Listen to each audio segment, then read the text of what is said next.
फिलहाल के लिए नमक के ऊपर हम वापस लौटते हैं और नेचर पोर्टफोलियो की इस रिपोर्ट के माध्यम से अपनी चर्चा को आगे बढ़ाते हैं। नेचर पोर्टफोलियो नाम की एक खबर संस्था है जहां पर यह खबर छपी, जिसमें यह कहा गया कि जो नॉन कम्युनिकेबल डिजीजेस हैं उनके अंदर जब सर्वे किया गया तो यह पाया गया कि एवरेज इंडियन जो है वो 8 ग्राम के अराउंड नमक खा जाता है, जबकि कायदे से 5 ग्राम नमक उनको खाना चाहिए था। सर टेस्टिंग कैसे करी इस बात की कि कितना नमक खाते हैं? अच्छा, कईयों को यह लगता है कि नमक के बारे में सूचना पता चल गई तो नुकसान क्या है, पहले यह बताओ। हमने अब तक जो सुना है उसके अलावा कौन सा नुकसान है जो आप बताने वाले हो? तो देखिए, रिसर्चर्स का कहना है कि 3000 वयस्क लोगों के मूत्र में सोडियम की जांच की गई, उसके अंदर डेली की मात्रा का अनुपान लगा करके यह फॉर्मूला प्रॉपर तरीके से यूज करके पता लगाया गया कि नमक का जो प्रॉपर घटक है वो सोडियम है, और सोडियम की मात्रा मूत्र में बढ़ गई है। इसका मतलब आपने कंज्यूम ज्यादा किया है, इसलिए वो ज्यादा बाहर निकल कर आ रहा है। अच्छा, अब यहां पर थोड़ा सा जिनको साइंस आती है, बेसिक साइंस जिन्होंने आज तक पढ़ी है, वो सूत्र तो जानते ही है नमक का। NaCl होता है, सोडियम और क्लोरीन दोनों इसके साथ में होता है, सोडियम क्लोराइड फॉर्मूला इसका आप यूज करते हैं। NaCl के साथ साथ बहुत सारे सॉल्ट आप अपेक्षा में लेते हैं कि भाई इसमें हो सकता है पोटेशियम भी होता तो बढ़िया होता, मैग्नीशियम भी होता तो बढ़िया होता, क्योंकि ये सब चीजें ऐसी हैं जो हमारे शरीर में कहीं ना कहीं थोड़ी बहुत मात्रा में जरूरी हैं। लेकिन हम जिस नमक को कंज्यूम करते हैं, जिस टेबल सॉल्ट को कंज्यूम करते हैं, उसके अंदर सोडियम की मात्रा ज्यादा होती है। NaCl ही हम प्रॉपर तरीके से यूज करते हैं, जिसकी वजह से हमें हाई ब्लड प्रेशर और उसके खतरे को मतलब प्रॉपर तरीके से बढ़ने का मतलब वो रहता है, दिल का स्ट्रोक जैसी चीजें जो है वो इसकी वजह से बढ़ती हुई पाई जाती हैं। ठीक है साहब, WHO ने 5 ग्राम रिकमेंड किया हुआ है एक व्यक्ति को। 5 ग्राम कितना होता है? तो अगर आप इस तस्वीर को देखें तो संभवतया आप पहचान पाएंगे कि 5 ग्राम कितना है। यह है 5 ग्राम, एक चाय का चम्मच जो होता है ना उतना, टी स्पून जितना। और हम ले कितना रहे हैं? जैसे चीनी भर रखी हो ना, डबल डबल करके हम इतना पहाड़ बना करके नमक एवरेज ले रहे हैं। आप में से कई भाई तो इससे भी ज्यादा लेते होंगे, ठीक है ना। इससे क्या क्या परेशानियां हो सकती हैं अगर मैं उसके बारे में बात करूं तो सबसे पहली चीज समझिएगा, मैंने जो मेरे काम की समझी ना वो तो ये थी। आप पूछेंगे आप अपने काम की कैसे कह रहे हैं इसे? मैंने अपने काम की इसको ऐसे समझा, बाकी तो सब काम की है ही। मोटापा बढ़ाने में नमक का जो योगदान है ना, मैं यहां से थोड़ा सा कंक्लूड किया, आप भी इसको समझिएगा। असल में जब हम नमक बहुत ज्यादा खा रहे होते हैं तो हमारी जो किडनी है ना, वो एक्सेसिव लिक्विड को जो हमारे शरीर में है उसे बाहर निकालना रोक देती है। क्योंकि पानी के कारण सॉल्ट जो है ना हमारे शरीर के अंदर, टू मच सॉल्ट अगर है हमारे शरीर में, तो हमारी किडनी को वो एक्सेस लिक्विड जितना भी शरीर के अंदर पानी है, अत्यधिक जो वाटर है, उसको बाहर निकालने से रोक लेती है, जिसकी वजह से हमारा शरीर ज्यादा पानी रोकने लगता है। और ऐसी स्थिति में हमारी किडनी पर तनाव आने लगता है, जिसकी वजह से किडनी की परेशानियां होने लगती है और इवेंचुअली किडनी फेलियर हो जाता है। किडनी फेलियर तो ये एकदम एक्सट्रीम एंड है, लेकिन इससे पहले वाला जो फेज है ना, मोटापा। देखिए, हम सबके शरीर में मेजॉरिटी यानी 50% से ज्यादा जो हमारा वजन है ना, वो कहा जाता है कि लिक्विड फ्लूइड का है, जिसमें पानी की मात्रा बहुत ज्यादा है। पानी का शरीर में जितना कंजप्शन जरूरी है उतना ही उसका निकलना जरूरी है। आप और हम जो आजकल की लाइफस्टाइल जी रहे हैं, जिसमें फिजिकल वर्कआउट कहीं साइड में छूट गया है, हम मैक्सिमम टाइम, जैसे मेरा जैसा आदमी एसी कमरे में बैठा हुआ है, समय निकालकर एसी ऑफिस में बैठा है, एसी दफ्तर में बैठा है, एसी गाड़ी से ट्रेवल कर रहा है, ये सब जो चल रहा है, इसके चलते हमारी लाइफस्टाइल में पसीना बाहर बहाना एक प्रक्रिया से बाहर हो गया। तो हमारे शरीर से पानी किस तरह से बाहर निकल रहा है? या तो एसी जो पानी सोख के बाहर निकाल रहा है उससे पानी बाहर निकल रहा है, या दूसरा हम वॉशरूम जाकर के, यूरिनल जाकर के जो पानी बाहर निकाल रहे हैं, बस वही है। हमारा शरीर अपने आप से जो पानी लेकर बैठा है, नमक ज्यादा खा लिया, पानी अंदर शरीर में इकट्ठा होता जा रहा है, वेट का एक बड़ा हिस्सा पानी बनता चला जा रहा है। तो एक चीज तो ये है जिसकी वजह से किडनी पर परेशानी आती है, और ये चीज मैंने मतलब पर्सनली, क्योंकि मैं इस दौरान वेट लॉस जर्नी पर हूं, मैंने काफी लंबे समय से, मतलब अब तो शायद 6ठा महीना चल रहा है, अप्रैल से शुरू किया था, अप्रैल मई जून जुलाई अगस्त सितंबर, हाँ 6th मंथ है मेरा ये, और ऑलमोस्ट मैं 28 kg अभी तक रिड्यूस कर चुका हूं। तो ऐसी स्थिति में मैंने वेट लॉस जर्नी में ये फील किया है कि पानी है ना, वो वजन में एक बहुत बड़ा रोल प्ले करता है। तो इस चीज को आप थोड़ा ध्यान से देखिएगा भाई। बाकी भी चीजें हैं काम की, अब वो भी सुन लीजिए। बात कर लेते हैं दिमाग की, जहां से ये सब चल रहा है, जहां से आप मुझे सुन रहे हैं, आप सब लोग इसको समझेंगे, वो सब चीजें सुनिए। ज्यादा सॉल्ट उपयोग करने से क्या होता है, जो आर्टरीज हैं, जो धमनियां हैं, जो यहां तक दिमाग तक खून लेकर जाती हैं। देखिए, पहले ये समझने का प्रयास करते हैं, अपने शरीर में ये जो मशीन लगी है ना, जो पंप लगा हुआ है, जिसे आप हृदय कहते हैं, इसका काम है आपके शरीर के सभी अंगों तक स्वस्थ खून पहुंचाना। आप पूछेंगे स्वस्थ खून क्या होता है भाई? देखिए, खून असल में एक प्रकार का समझिए वो तरल संयोजी ऊतक है जो आपके शरीर के विभिन्न हिस्सों तक ऑक्सीजन पहुंचाने का कार्य कर रहा है। हमारी प्रत्येक कोशिका को जीने के लिए ऑक्सीजन की आवश्यकता है। हम जब सांस लेते हैं, सांस लेने से हमारी सांस हमारे फेफड़ों में भरती है। फेफड़ों के चारों तरफ बहुत छोटी छोटी बारीक बारीक जो शिराएं, रक्त की धमनियां जो सब लगी हुई हैं, वो सब उस हवा को जो हमने अपने फेफड़ों में भरी है अपने पास ग्रहण कर लेती हैं। वहां से ग्रहण हुई ऑक्सीजन इस हृदय के माध्यम से पंप होकर हमारे विभिन्न शरीर के अंगों तक पहुंचती है। उनमें से majority of the oxygen consume की जाती है दिमाग के द्वारा, क्योंकि यही सबको इंस्ट्रक्शंस दे रहा होता है। यानी फेफड़ों के थ्रू आई ऑक्सीजन हृदय ने पंप करके पहुंचाई दिमाग तक। दिमाग तक जितनी ज्यादा ऑक्सीजन पहुंचती है आप उतना अच्छा अच्छा फील करते हैं। आपने कई बार देखा होगा, आप लोगों को उबासियां आ रही होती हैं, आप मुंह ऐसे कर करके कर रहे होते हैं। वो क्या है? असल में आपका दिमाग आपको सिग्नल दे रहा होता है भाई ऑक्सीजन की कमी हो गई है, चाहे मुंह खोल चाहे नाक खोल, ज्यादा हवा ले अंदर, ऑक्सीजन की कमी हो गई। आप देखिएगा कमरे में जब कभी आपको घुटन होगी तो आपको नींद सा आने लगेगा, क्योंकि दिमाग आपका ऑटोमेटिक संदेश भेजता है कि भाई दिमाग को शट डाउन करो, क्योंकि ज्यादा चलेगा, ज्यादा ऑक्सीजन कंज्यूम करेगा, और ज्यादा ऑक्सीजन कंज्यूम करेगा तो इतना ऑक्सीजन तो है ही नहीं, सब खराब हो जाएगा। ऐसी स्थिति में दिमाग को बरकरार रखने के लिए ज्यादा ऑक्सीजन की जरूरत होती है। इसीलिए आपने देखा होगा, आपने अपनी पुरानी जितनी भी परंपराएं सुनी है जिसमें गुरुकुल परंपरा थी, बच्चों को खुले में बैठकर पढ़ाया जाता था। लेकिन आजकल वो सब परंपराएं कहीं पीछे छूट गई हैं। हम सब लोग एसी कमरों में बैठकर पढ़ लिख रहे हैं, बंद कमरों में ना खिड़कियां हैं ना कुछ है। हम जितना भी कंज्यूम कर रहे हैं बिना ऑक्सीजन के चल रहा है, वहीं पर ऑक्सीजन इनहेल एक्सहेल हो रही है, कार्बन डाइऑक्साइड। तो दिमाग शाम तक पहुंचते पहुंचते इतना सुन्न हो जाता है कि आप पढ़ने तो बैठते हैं, दिमाग में कुछ जा नहीं रहा होता है। तो पढ़ने वाले विद्यार्थी विशेष रूप से इस बात का ध्यान रखें कि यदि आप एक तो खुले स्थान पर नहीं पढ़ रहे हैं, नंबर एक, और दूसरा खुले से मतलब है जहां प्रॉपर वेंटिलेशन आता हो, हवा आसानी से आती जाती हो, और दूसरा आपने नमक ज्यादा कंज्यूम कर रखा है। तो पहला, आपके शरीर में ऑटोमेटिक ऑक्सीजन तो पहले कम आ रही है, आपका दिमाग चल नहीं रहा है। फिर कई घर वाले आपसे कहते हैं अरे कुछ खाया पिया कर, दिमाग चलेगा, बादाम बादाम खाया कर। अरे बादाम नहीं, इसको हवा खिलाओ, इस दिमाग को हवा खिलाओ, चलने लगेगा। ठीक है, नमक कम खिलाओ, क्योंकि इसके वजह से दिमाग में जो ऑक्सीजन लेकर आर्टरीज जा रही हैं वो खराब हो रही हैं, वो सही से ले जा नहीं पा रही हैं, जिसकी वजह से डिमेंशिया हो रहा है। आप पागलों की तरह बिहेव करने लग रहे हैं, आप भूलने लग रहे हैं, चीजें आपको याद नहीं रहने लग रही हैं, क्योंकि इस दिमाग के पास ऑक्सीजन नहीं पहुंच पा रही है। तो ये बहुत बड़ा कारक है। विद्यार्थी वर्ग इसे ध्यान से समझे, बाकी भी समझें। आज अगर हम जैसे नौकरी पेशा लोग भी इस बात को समझे तो जरूरी है। मैं आपको तो कह ही रहा हूं, खुद को भी कह रहा हूं, ये चीज सुनते चलिएगा। अच्छा, दूसरा इसके अलावा और क्या है?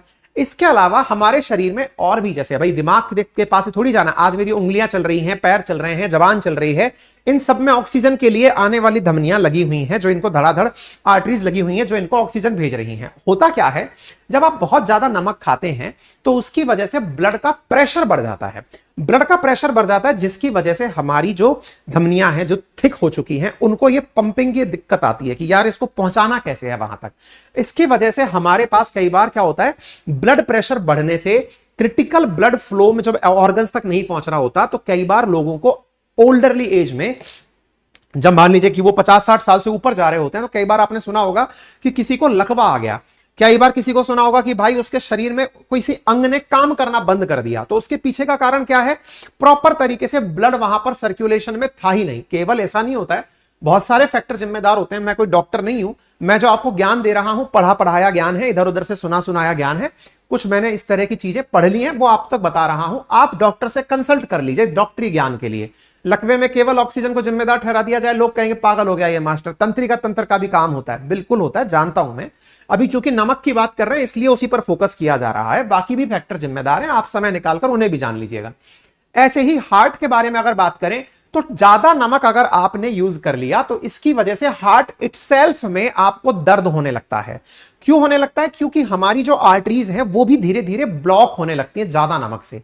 ये 4 बड़े फैक्टर्स हैं जिनको पतला होना है। अब अचानक जैसे एक बार मेरे दिमाग में ये ख्याल आया कि अब मैं नमक नहीं डालूंगा, तो नमक नहीं डालूंगा, लेकिन मुझे बाद में पढ़ के पता चला नहीं भाई चाहिए 5 ग्राम तक नमक चाहिए। ऐसे दिमाग के केस में पता चला कि नहीं भाई नमक थोड़ा बहुत तो चाहिए, क्योंकि सोडियम पोटेशियम पंप का भी सही से चले रहना जरूरी है। ठीक है ना? तो कुल मिलाकर के मतलब क्या है, आपको ज्यादा नमक नहीं लेना है, लेकिन अगर कम नमक लेना शुरू कर दिया तो वो भी आपके शरीर के लिए अच्छा नहीं है। इसलिए आप नमक को संतुलित लेने का प्रयास करें। कितना लेना चाहिए तो देखिए, अगर आप वयस्क हैं, 11 साल से बड़े हैं, तो 5 ग्राम नमक, यानी कि एक प्रकार से 1 टी स्पून जितना होता है ना, उतना, उसमें 2 ग्राम सोडियम होता है। जब आप 5 ग्राम नमक लेते हैं उसमें 2 ग्राम सोडियम इंटेक आपको जरूरी है, करना चाहिए। अगर 10 साल से छोटे हैं तो आपको 3 ग्राम नमक की आवश्यकता है।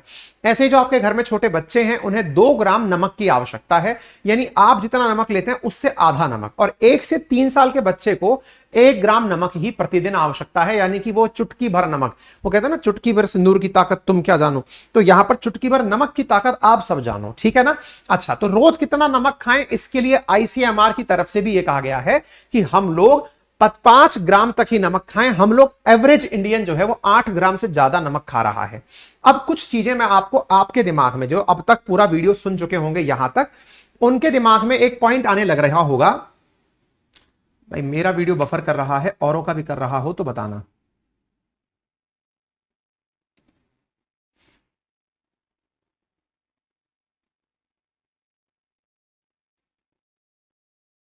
ऑल ओके है ना, मेरा बफर कर रहा था भाई। हाँ, अब क्या हो गया, अब एक बड़ा सवाल यह बनकर के आया, सर मैं तो ऊपर से नमक डालता ही नहीं हूं, मैं सेफ हूं सर। अगर आप यह सोच करके सुन रहे हैं तो कि मैं सेफ हूं, तो उसको मैं कहना चाहूंगा कि आपका यह डाउट नहीं, यह मिथ है, गलतफहमी है आपके दिमाग में। सच्चाई क्या है कि ऑलरेडी जो हम कंज्यूम करते हैं उसमें भी जरूरत से ज्यादा नमक है। बोले जैसे, मैंने कहा जैसे अगर आप ब्रेड खा रहे हैं, देखो आपको मालूम है घर में हमारे जब चपातियां बनती हैं उसमें भी नमक डला हुआ है, नमक डल के चपातियां आ रही हैं। ऐसे ही आप अगर बटर खा रहे हैं, अपना जो देसी घी निकाला वो तो ठीक है, लेकिन आजकल जो बटर लगाकर सॉल्ट के साथ कंज्यूम किया जा रहा है उसके अंदर क्या हो रहा है, ऑलरेडी आपको अमूल का घी पसंद आता है, वो बटर आता है जो उसमें सॉल्ट डला हुआ आ रहा है।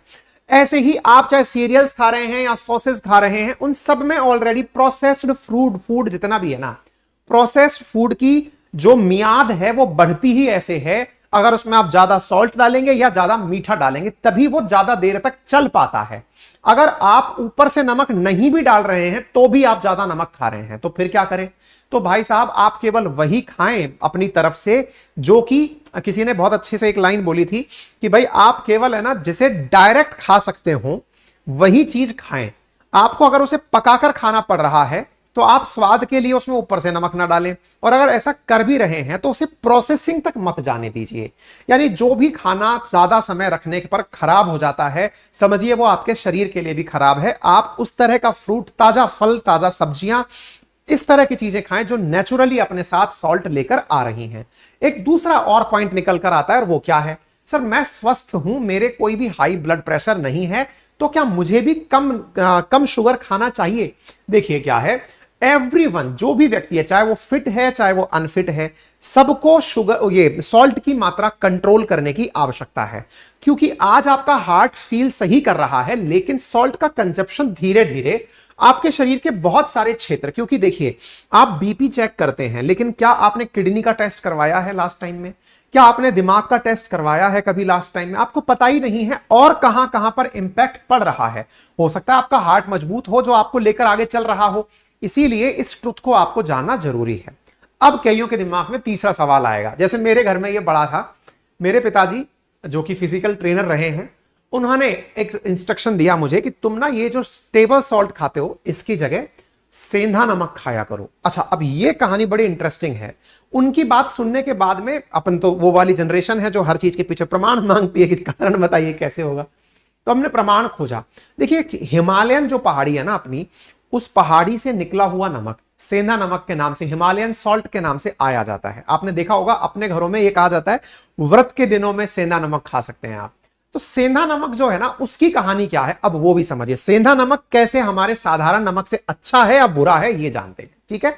चलिए, तो देखिए यहां पर जो सबसे इंपॉर्टेंट चीज निकल कर आती है वो क्या है, नमक आप खा रहे हैं, ठीक है, साधारण नमक खाना है, 5 ग्राम तक खाना है, समझ में आया। लेकिन अगर सेंधा नमक की बात की जाए तो वो हमारे शरीर के लिए फायदेमंद होता है। आज तो फिर मैं सेंधा सेंधा नमक ही खाऊंगा, खूब सारा खाऊंगा। रुकिए जरा, अति इसकी भी बुरी है, लेकिन अगर आप साधारण नमक के स्थान पर सेंधा नमक खाते हैं तो यह फायदेमंद कैसे है ये जान लीजिए। क्योंकि जो सेंधा नमक है उसके अंदर पोटेशियम की मात्रा अधिक होती है, जो ब्लड प्रेशर को कंट्रोल करने में मदद करता है। साथ ही साथ सेंधा नमक में कैल्शियम और मैग्नीशियम भी भरपूर मात्रा में होता है, जो हड्डियों के लिए फायदेमंद होता है।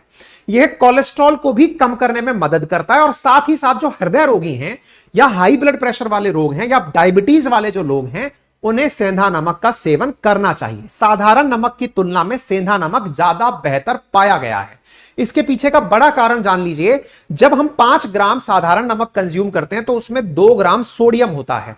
सेंधा नमक में सोडियम के अलावा पोटेशियम भी है, मैग्नीशियम भी है, कैल्शियम भी है, जो हमारे शरीर के लिए बहुत ज्यादा उपयोगी है। कितना उपयोगी है अब इस तरह से समझ लीजिए। हमारी जो स्किन की हेल्थ है उसमें ये सोडियम के अलावा जो मैग्नीशियम, पोटेशियम, कैल्शियम जैसी चीजें हैं, ये हमारी स्किन की हेल्थ को अच्छा रखती है, हमारे हेयर की हेल्थ को अच्छा रखती है, हमारी जो डाइजेस्टिव प्रॉब्लम्स हैं उन्हें सही रखता है, साथ ही साथ हमारा जो डाइजेशन है उसे बढ़ाता भी है। साथ में कई बार आपने देखा होगा हमारे नाखून जो हैं वो पीले पड़ जाते हैं, उन्हें पीला पड़ने से सेंधा नमक रोकता है। इतना ही नहीं, जो हमारे श्वसन संबंधी दिक्कतें हैं उन्हें भी सेंधा नमक कंट्रोल करता है। अस्थमैटिक अगर कोई व्यक्ति है उसे भी सेंधा नमक बड़ा फायदेमंद होता है, क्योंकि रेस्पिरेटरी डिजीज को कंट्रोल करता है। और अगर आपके कहीं घाव है तो उस घाव को भी जल्दी भरने में मदद करता है। इसका मतलब सेंधा नमक साधारण नमक की जगह फायदेमंद है। चाहे सरदर्द हो उसमें भी यह फायदेमंद है, बाल और स्किन के लिए भी फायदेमंद है। फिर आपके दिमाग में सवाल आएगा, इन दोनों में फिर इतना अंतर है तो क्या इनका बनने का तरीका अलग है क्या? बिल्कुल अलग है। देखिए, जो नॉर्मल साल्ट है ना, उसको बनाने के जो सामान्य तरीके हैं वो है इवोपरेशन से बनाना। यानी आपने देखा होगा गांधी जी ने दांडी यात्रा के माध्यम से समुद्र तट पर पहुंचकर, अरब सागर के तट पर पहुंचकर नमक बनाया था। नमक बनाने के लिए क्या किया जाता है, वहां पर पहुंच गए, इस प्रकार से समुद्र का खारा पानी लिया, उसे पानी से मतलब धूप से सुखाया, छोटी छोटी क्यारियों में पानी भरा, सुखा करके जब पानी उड़ गया उसकी जगह जो सॉल्ट बचे रह गए उससे नमक बना लिया। कुछ इस प्रकार से आप नमक के ढेर लगते हुए देखते भी होंगे। अगर नहीं देखा है तो आप हमारे राजस्थान में सांभर लेक देखने पहुंचे, बड़ा अच्छा लगता है। राजस्थान में बिल्कुल हिमालय की सी फीलिंग आती है। ऐसे ही आप चाहे गुजरात के तट पे पहुंचे, वहां पर भी नमक को बनते हुए आपने देखा होगा। इस प्रकार के समुद्र के पानी को आने दिया जाता है, फिर उसको क्यारियों में बना बनाकर सूखने दिया जाता है। जब वो सूखने लगता है फिर वहां से नमक को उठा लिया जाता है। ये तो एक तरीका है समुद्र से नमक तैयार करने का। दूसरा नमक है सेंधा नमक। सेंधा नमक कहां से बनता है? सेंधा नमक बनाने का जो तरीका है वो असाले हिमालय से बनकर आता है। हिमालय से बनकर आता है का मतलब क्या है? हमारे हिमालय में बहुत सारी ऐसी पहाड़ियां हैं जो कि ऑलरेडी नमकीन हैं। असल में नमकीन होने के लिए सॉल्ट के अंदर मतलब NaCl जो फॉर्मूला है, ऐसे ही कैल्शियम के साथ भी, ऐसे ही पोटेशियम के साथ भी, ऐसे मैग्नीशियम के साथ भी क्लोराइड के सॉल्ट बनते हैं। तो ये जो सॉल्ट्स है ना, ये वहां पर पहाड़ियों में मौजूद होते हैं। इस तरह से पहाड़ियों के अंदर से खान में से खोद खोद करके नमक को निकाला जाता है। इस प्रकार से उसे धोकर पैक किया जाता है और इस प्रकार की पैकिंग में आता है। कई बार आपने देखा भी होगा, आपने कई बार गांव देहात में गाड़ियों के ऊपर रख करके सॉल्ट को बेचते हुए लोगों को जाते हुए देखा होगा। कई बार वो नकली भी होता है। नकली कैसे होता है? वो लोग कहीं से भी कोई और प्रकार का नमक ले आते हैं, उसमें चाय के पानी से उसको रंग जो है वो हल्का सा ब्राउनिश कलर पहुंचा देते हैं। आपको लगता है ये ओरिजिनल है, तो वहां पर हम धोखा खा जाते हैं। तो असल में जो असली नमक है, जो खाने योग्य है, वो हिमालयन नमक है, जो कि पहाड़ों से निकलकर आ रहा है। दुनिया में अगर नमक प्रोड्यूसर की बात करें तो इंडिया सेकंड लार्जेस्ट नमक प्रोड्यूसर है आफ्टर चाइना। उम्मीद है अब आपको यह पूरी इंफॉर्मेशन काम की लगी हो। तो कुल जमा बात इतनी है, चाहे नमक सेंधा हो चाहे साधारण हो, तो पहली बात, साधारण को सेंधा से रिप्लेस किया जा सकता है, नंबर 1। लेकिन हां, इसको लेकर के एक पॉइंट यह है कि साधारण नमक में आयोडीन मिलाकर दिया जाता है, इसलिए हमारी गॉइटर नामक बीमारी नहीं होती है। साधारण नमक के प्रचार प्रसार के लिए यह जानकारी अच्छी है, लेकिन सेंधा नमक में केवल आयोडीन नहीं है। यह कहकर अगर आप साधारण नमक ही खाते रहें तो आप आयोडीन का तो कोई और सोर्स भी ढूंढ सकते हैं, कोई दवा भी ले सकते हैं, लेकिन जो आपको और बीमारियां मिल रही हैं गॉइटर को बचाने के चक्कर में, और कहां कहां से आप हेलीकॉप्टर हुए जा रहे हैं, वो आपको संभालना है। ठीक है ना?